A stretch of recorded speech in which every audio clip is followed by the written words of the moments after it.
Buongiorno da Sicilia 24, ben trovati. Si continua a sparare a Palermo. L'ultimo ferimento, vittima un giovane di 28 anni, è arrivato a Villa Sofia all'ospedale con una ferita alla gamba di arma da fuoco.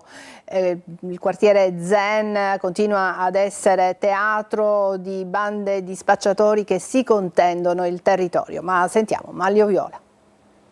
Ha raccontato ai medici di essersi ferito cercando di scavalcare una rete, ma la sua storia non regge. Il 28enne, accompagnato al pronto soccorso dell'ospedale Villa Sofia dal compagno della madre, secondo i medici è stato ferito alla gamba da un colpo di fucile caricato a pallini da caccia. La sparatoria potrebbe essere soltanto l'ultimo episodio di una vera e propria faida in corso da oltre una settimana allo Zen. Proveniente dal quartiere Sperone, il giovane ferito abita adesso proprio allo Zen, dove la tensione in questi giorni è molto alta a causa di ripetuti incendi dolosi di autovetture. Le ultime due sono state andate alle fiamme la scorsa notte in via Gino Zappa. Si tratta di una Fiat Panda di una 600 appartenenti alla medesima persona già nota alle forze dell'ordine. Nei giorni scorsi altri due incendi di autovetture erano stati spenti sempre nel medesimo quadrilatero di strada nel quartiere. Nella vicina via Fausto Coppi, quasi 48 ore fa, qualcuno ha sparato contro la saracinesca di un garage, almeno 30 colpi di fucile. Nei giorni precedenti l'auto bruciata, una vettura danneggiata anche in questo caso a colpi di fucile, poi proiettili contro una persiana e un ulteriore incendio in una sala scommesse sempre in via Gino Zappa. La lunga sequenza di eventi vede anche colpi d'arma da fuoco sparati contro la saracinesca di un altro centro scommesse in via Ignazio Mormino. Per i carabinieri che indagano si tratta proprio di una faida per il controllo delle scommesse clandestine non e della droga. Intanto sono in corso indagini per risalire all'aggressione di un altro giovane 31enne che si trova ricoverato in gravi condizioni questa volta all'ospedale di Villa Sofia dopo essere stato ferito con diverse coltellate al petto. Una faida che conta dunque già 2 centri scommesse, 4 vetture a fuoco, sparatorie contro auto, garaggi e abitazioni e 2 feriti, uno dei quali grave. Uno scontro che va fermato prima che ci scappi il morto. A Gela è stato scoperto un arsenale, sono stati sequestrati fucili, pistole e 1 migliaio di munizioni. È stato arrestato un uomo di 50 anni. Tonino De Mana.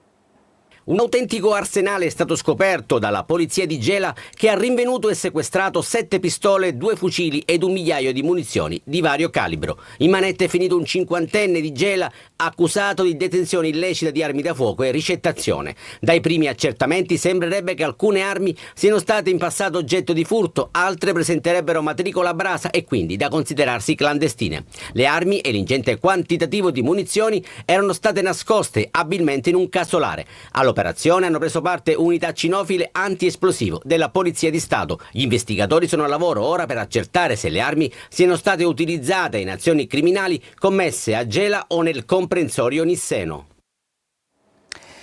Un 29enne e un 23enne sono stati arrestati dalla polizia a Catania per furto aggravato e ricettazione. Secondo l'accusa sarebbero gli autori di 2 furti con spaccata commessi nelle notti del 29 dicembre del 2024 e del 1 gennaio del 2025 a un esercizio commerciale del centro storico. La tecnica adottata è sempre la stessa: 2 veicoli lanciati contro la vetrina d'ingresso dell'esercizio commerciale che la manda in franture per poi accedere e depredare gli scaffali. 24.000 euro l'ammontare della refurtiva. E c'è stato un drammatico incidente ieri ad ora di pranzo a Paternò. Un giovane motociclista, un 17enne, ha investito 3 studentesse che stavano uscendo da scuola. Una di loro è ricoverata al Cannizzaro di Catania con una prognosi riservata. Sentiamo Orazio Longo. 3 ragazze ferite, una di 16 anni biancavillese in gravi condizioni è stata trasportata in elisoccorso all'ospedale Cannizzaro di Catania in codice rosso con trauma cranio-facciale. Le altre 2 di 16 e 18 anni di Santa Maria di Licodia hanno riportato frattura a una gamba e lesioni a polmoni e milza. È il drammatico bilancio di un incidente avvenuto a Paternò in provincia di Catania. 3 studentesse che stavano attraversando la strada nei pressi del Parco del Sole lungo Corso Italia per raggiungere la fermata dell'autobus che le avrebbe riportate a casa dopo la scuola, il liceo scientifico Enrico Fermi.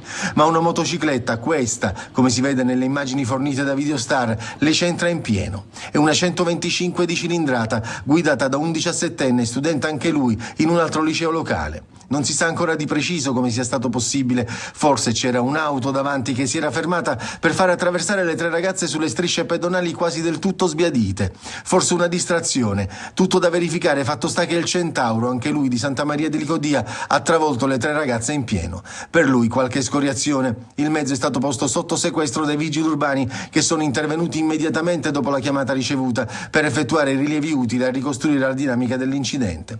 Sul posto anche i carabinieri e le ambulanze. Il traffico nella zona è stato temporaneamente deviato per consentire le operazioni di soccorso e i controlli delle forze dell'ordine. Per quel tratto di strada, già teatro di incidenti nel passato, da tempo in molti chiedono la messa in sicurezza. I ritardi accumulati dall'ASP di Trapani nell'analizzare e consegnare i referti istologici fanno emergere nuove storie di pazienti in attesa di un risultato che potrebbe cambiargli la vita. Molti di loro l'hanno pagata proprio sulla loro pelle questa situazione. E intanto anche il Ministero della Salute manda degli ispettori all'ASP di Trapani. Sentiamo Lorena Dolci. Un ingrossamento della tiroide, un neo sulla pelle, un polipo sospetto, l'ansia di una diagnosi che non arriva. Pazienti che hanno atteso per mesi il verdetto su patologie in grado di sconvolgere la vita. Quei referti sui campioni istologici giacevano invece nei cassetti dell'ASP di Trapani. Dopo l'inchiesta della Procura di Marsala e gli ispettori della Regione, anche il Ministero della Salute ha disposto un'ispezione all'ospedale di Castelvetrano. 3.300 gli esami da completare, mentre nuovi casi vengono alla luce, come quello di Anna Maria Todaro, operata il 24 gennaio per un tumore alla pelle. Il racconto della compagna. A un mese e qualche giorno ci sono ritornata, ma niente, l'esame non è pronto. Mi hanno detto di ritornare fra 15-20 giorni o eventualmente chiamassero loro. Ma ancora niente, non ha chiamato nessuno. Giustamente l'ansia c'è. O la storia di Rosangela Coppola, un'infermiera di Alcamo, dopo la scoperta che la madre aveva un polipo. L'hanno mandato ad analizzare i primi di novembre. Il responso dell'esame istologico è arrivato intorno al 17 di gennaio. In pratica era un carcinoma intramucoso. In un ulteriore controllo è spuntata una recidiva che è stata nuovamente mandata ad analizzare e aspettiamo l'esito di questo ulteriore esame istologico da 2 mesi. Tra gli esami esitati in ritardo anche quello dell'ex deputato regionale Nino Oddo. Ci sono probabilmente inadeguatezze, responsabilità, incapacità, ritardi dolosi. Il piano straordinario della Regione, che ha coinvolto tutte le ASP, ha infine azzerato i referti, annuncia l'assessore alla salute Faraoni. Adesso una task force dovrà comunicare al più presto i risultati ai pazienti. E continuano le aggressioni ai medici negli ospedali. L'ultimo episodio all'ospedale San Vincenzo di Taormina, un uomo è stato arrestato. Sentiamo Francesco Triolo. Resistenza pubblico ufficiale con l'aggravante di aver agito contro il personale sanitario. Con queste accuse un uomo, cittadino extracomunitario armato di taglierino, è stato arrestato dai carabinieri a Taormina. L'allarme è stato lanciato dal personale medico del pronto soccorso dell'ospedale San Vincenzo, che aveva segnalato al 112 la presenza dell'uomo e le minacce, chiedendo l'intervento dei militari. Poco prima infatti il 48enne senegalese, nel momento in cui il medico stava per somministrargli un farmaco, aveva estratto dalla tasca una lametta, aggredendolo e tentando di colpirlo più volte alla gola. L'uomo è stato quindi portato in caserma, dove, una volta raccolta la testimonianza della vittima e dopo aver analizzato le immagini di videosorveglianza dell'ospedale che hanno ripreso le fasi salienti dell'aggressione, è stato arrestato in flagranza differita. Il giudice per l'udienza preliminare ha convalidato l'arresto e disposto per il 48enne l'applicazione di una misura di sicurezza. Una grossa organizzazione che si occupava dello spaccio di stupefacenti è stata scoperta a Trapani. I criminali riuscivano a fornire ogni tipo di droga, anche la cocaina rosa. Laura Spanò. C'era anche la possibilità di acquistare la cosiddetta cocaina rosa, quella che piace tanto ai minorenni. Era uno dei servizi offerti dall'organizzazione smantellata nella notte dai carabinieri nella frazione trapanese di Xitta. Le indagini, coordinate dalla Procura della Repubblica di Trapani, hanno permesso di smantellare un'importante piazza di spaccio, attiva nella frazione Xitta, e di documentarne le interazioni con analoghe realtà della città di Trapani, ove sarebbe avvenuta anche la cessione della cosiddetta cocaina rosa. Tra le tipologie di droga venduta poi non mancava l'hashish, la marijuana, l'eroina, la cocaina. 3 le persone finite in carcere, per 6 scattato l'obbligo di dimora, sono accusati in concorso e a vario titolo per detenzione ai fini di spaccio di sostanze stupefacenti, furto, ricettazione, riciclaggio tentato ed evasione. L'indagine era scattata dopo l'incendio di alcune autovetture avvenute nel settembre 2023. I militari, partendo da questo fatto di cronaca, sono riusciti a smantellare l'importante piazza di spaccio attiva nella frazione di Xitta, ma i cui componenti erano spesso collegati con un'analoga realtà che orbita invece nel quartiere trapanese di Milo Fontanelle. Nel corso delle indagini durate un anno sono state tantissime le cessioni documentate dai carabinieri, che sarebbero state effettuate ai clienti anche con vere e proprie consegne a domicilio. Adesso una breve pausa, poi andremo a Librino per parlare di emergenza abitativa a Catania, in questo quartiere particolare della città. A tra poco.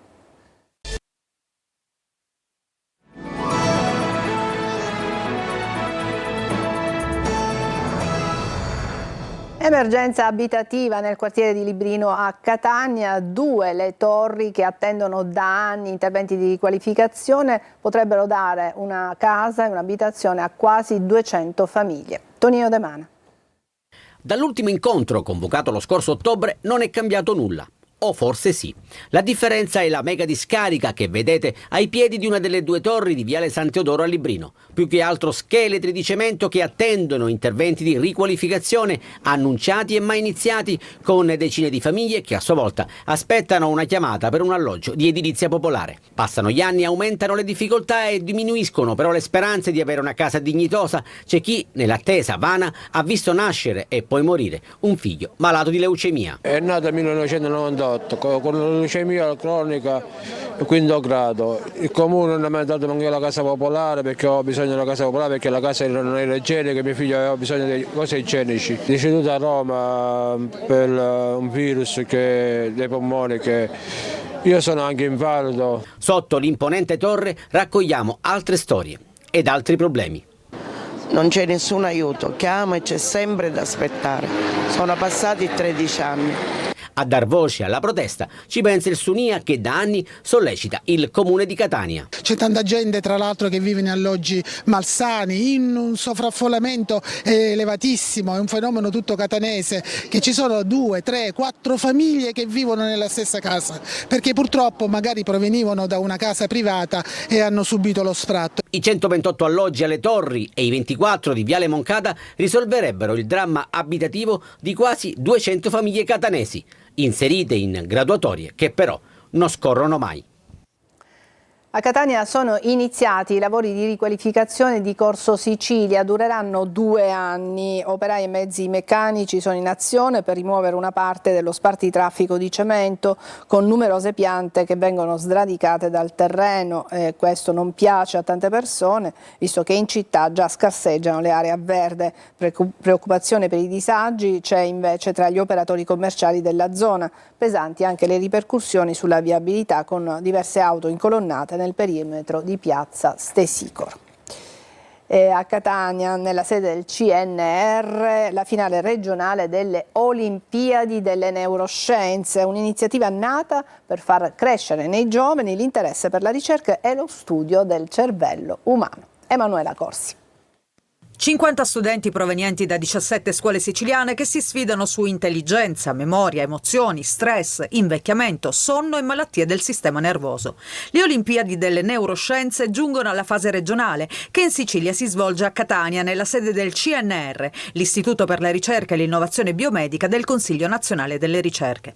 Alla competizione studenti di età compresa tra i 13 e i 19 anni che hanno già superato le gare di istituto. È molto difficile come materia da studiare, perché diciamo che ci sono molti processi che sono un po' poco intuitivi da capire e che quindi richiedono uno studio approfondito. Le neuroscienze ci mostrano come il nostro cervello funziona e cosa effettivamente succede all'interno di esso. Oltre ad essere gare singole, sono gare di squadra, quindi vediamo anche come si lavora insieme, perché poi la ricerca è un lavoro di squadra. Il vincitore della gara rappresenterà la Sicilia alla finale nazionale di Roma, organizzata dal Dipartimento di Scienze dell'Università Roma 3. Abbiamo bisogno di giovani talenti da reclutare nel settore della ricerca scientifica proprio per questo nobile scopo che è sia medico che sociale. Promotore dell'evento nazionale è la Società Italiana di Neuroscienze. I migliori classificati alla competizione internazionale verranno invitati a partecipare all'International Brain Bee Next Gen che si terrà a Boston nel mese di luglio in occasione dell'Alzheimer's Association International Conference. Adesso una pausa, poi il calcio con la brutta sconfitta del Palermo e il derby tra Catania e Messina. A tra pochissimo.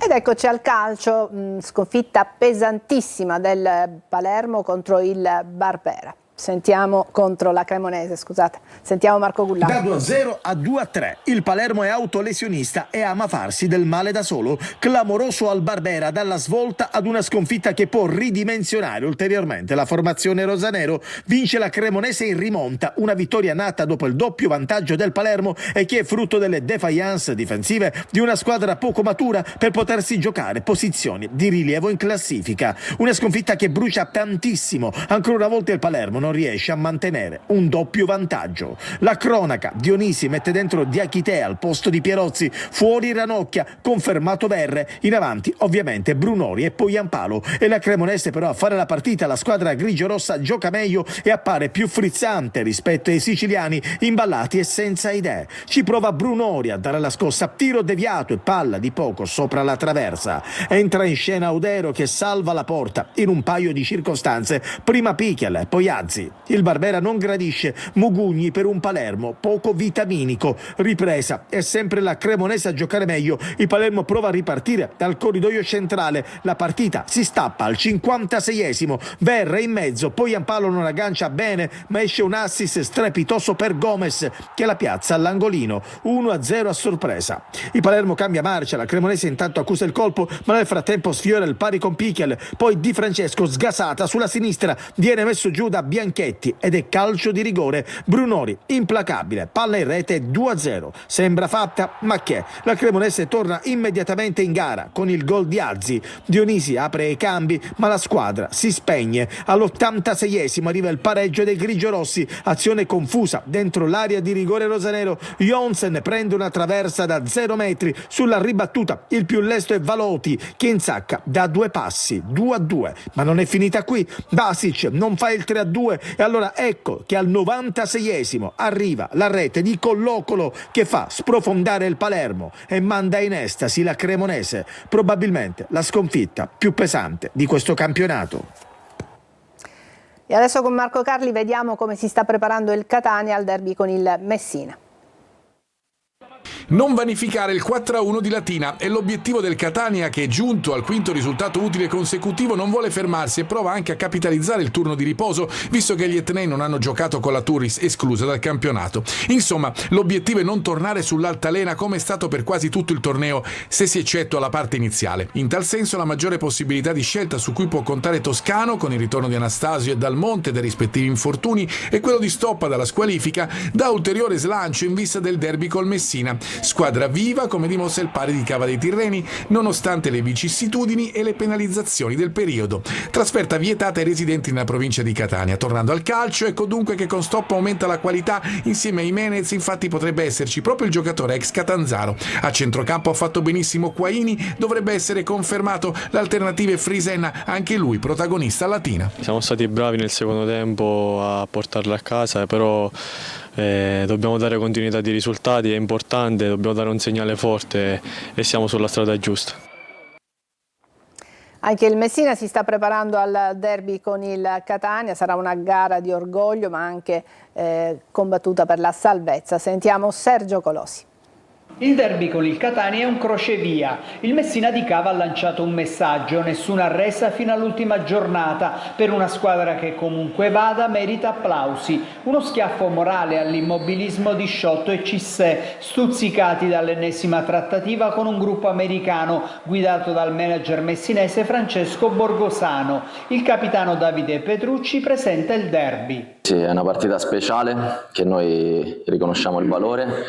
Saranno tutte partite fondamentali per noi da qui alla fine, ma questa ci teniamo in maniera particolare. Sappiamo l'importanza che ha sia a livello per il campionato, sia per la città, per tutti quanti.